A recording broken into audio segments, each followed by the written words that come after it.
હાલો friends, આજે આપણે બનાવીશું ઘઉંના લોટના પુડલાની રેસીપી. તેના માટે મેં ઘઉંના લોટને પહેલેથી સાળી અને લઈ લીધો છે.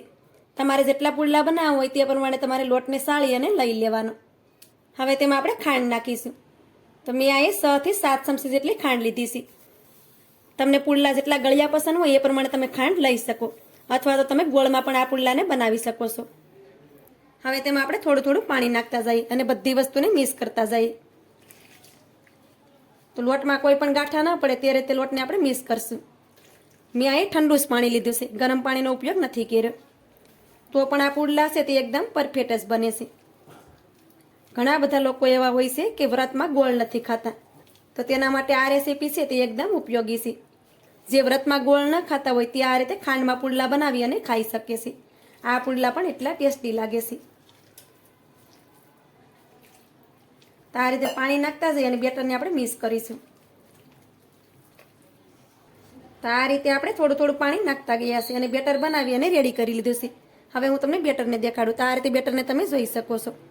બેટર છે તે આ રીતે લીબીનની ઘડે પડે છે. તો આ બેટર આપણું એકદમ પરફેક્ટ છે. અમે વર્ષોથી આ જ રીતે પુડલા બનાવીએ છીએ. હવે આપણે આ પુડલાને ખાંડ સાથે બનાવવાના છે. તો આપણે તેની ઉપર થાળી ઢાંકી દઈશું અને બેટરને આપણે 10 મિનિટ માટે રેસ્ટ કરવા માટે રાખી દઈશું, જેથી કરી આપણી ખાંડ છે તે સારી રીતે ઓગળી જાય. બેટરને આપણે રેસ્ટ પર રાખ્યું તેની પણ 10 મિનિટ થઈ ગઈ છે અને 10 મિનિટ પછી બેટરને તમે જોઈ શકો છો. આપણી ખાંડ છે તે સરસ રીતે ઓગળી ગઈ છે. હવે આપણે આમાંથી પુડલા બનાવીશું. પુડલા બનાવવા માટે મેં નોનસ્ટિક તવાને ગરમ કરવા માટે રાખી દીધો હતો અને તવો પણ સરસ રીતે ગરમ થઈ ગયો છે. હવે તેમાં તેલ નાખી દઈએ અને આ રીતે ફેલાવી દઈએ. હવે તેમાં આપણે બેટર નાખી દઈશું. તો આ રીતે આપણે 2 ચમચી જેટલું બેટર છે તેને આપણે તવામાં નાખી દેવાનું છે. આ બેટરને આપણે હાથેથી આ રીતે ફેલાવવાનું છે અને પુડલાને આપણે પતલો પતલો બનાવવાનો છે.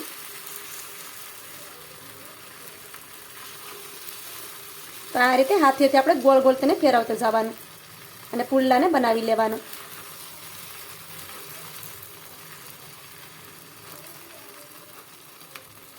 તો આ રીતે પુડલો છે તેને આપણે પતલો પતલો બનાવવાનો, જેથી તે ખાવામાં સરસ લાગે. તો આ રીતે તમે જોઈ શકો છો કે પુડલાને મેં ફેલાવી દીધો છે. ગેસની ફ્લેમને આપણે ધીમી રાખવાની અને કિનારેથી આ રીતે થોડુંક તેલ નાખી દેવાનું છે. હવે તેને આપણે એક સાઈડમાં સડવા દઈએ. પુડલો આપણો એક સાઈડમાં સરસ રીતે સડી ગયો છે અને ઉપરથી આ રીતે ડ્રાય થઈ ગયો છે. હવે તેને આપણે બીજી સાઈડમાં પલટાવી દઈએ.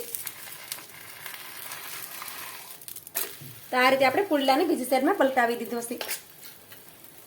હવે આપણે કિનારેથી થોડું તેલ નાખી દઈએ. હવે પુડલાને આપણે બીજી સાઈડમાં પણ થોડી વાર માટે સડવા દઈએ. થોડી વાર થાય એટલે પુડલાને આપણે ફરીથી બીજી સાઈડમાં પલટાવી દેવાનું.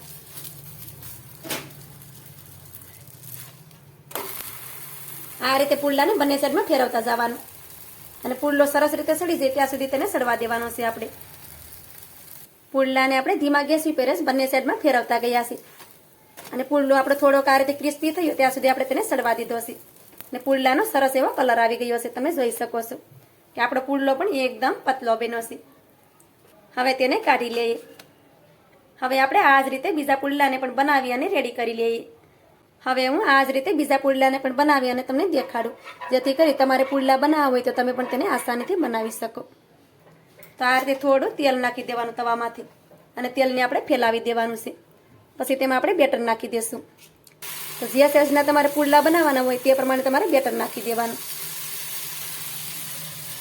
પછી તેને હાથેથી આ રીતે ફેલાવવાનું છે. પુડલાની સાઈઝ છે તે નાની કે મોટી તમે તમારા પ્રમાણે કરી શકો છો. આ રીતે નાના પુડલા તમે બનાવશો તો તેને વાળવામાં પણ આસાની રહે છે. પછી તેને આ રીતે ગોળ ગોળ આપણે ઘુમાવતું જવાનું છે બેટરને અને ફેલાવી દેશું.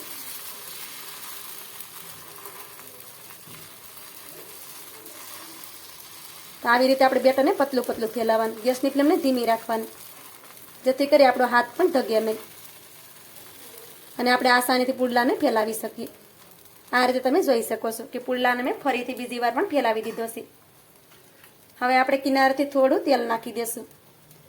તમે વ્રતમાં ઘી ખાતા હોય તો ઘી પણ નાખી શકાય. હવે પુડલાને આપણે થોડી વાર માટે સડવા દઈએ. થોડી જ વારમાં આપણો પુડલો છે તે એક સાઈડમાં પણ સારી રીતે સડી ગયો છે અને ઉપરથી ડ્રાય થઈ ગયો છે. હવે તેને આપણે આ રીતે બીજી સાઈડમાં પલટાવી દઈએ. હવે કિનારથી થોડું તેલ નાખી દઈએ અને પુડલાને આપણે સડવા દઈએ. બીજી વાર પણ પુડલાને આપણે બંને સાઈડમાં ફેરવતા ગયા છે અને પુડલો આપણો બંને સાઈડમાં ક્રિસ્પી થયો ત્યાં સુધી આપણે તેને સડવા દીધો છે. હવે આપણે પુડલાને કાઢી લઈએ. હવે આપણે આ જ રીતે બધા પુડલાને બનાવી અને રેડી કરી લેશું. આ રીતે આપણે બધા પુડલાને બનાવી અને રેડી કરી લીધા છે. પુડલાને તમે જોઈ શકો છો કે પુડલા આપણા એકદમ પતલા પતલા બન્યા છે. તો અધિક માસ ચાલે છે તો આ રીતે પુડલા તમે પણ ચોક્કસથી બનાવજો. ખાવામાં તો ટેસ્ટી લાગે છે અને એકદમ સોફ્ટ બને છે. તમારી આજની રેસીપી તમને સારી લાગી હોય તો લાઇક, શેર, સબસ્ક્રાઈબ કરવાનું ભૂલતા નહીં. તો મળીશું એક આવી જ નવી રેસીપીની સાથે. ત્યાં સુધી બધાને જય માતાજી.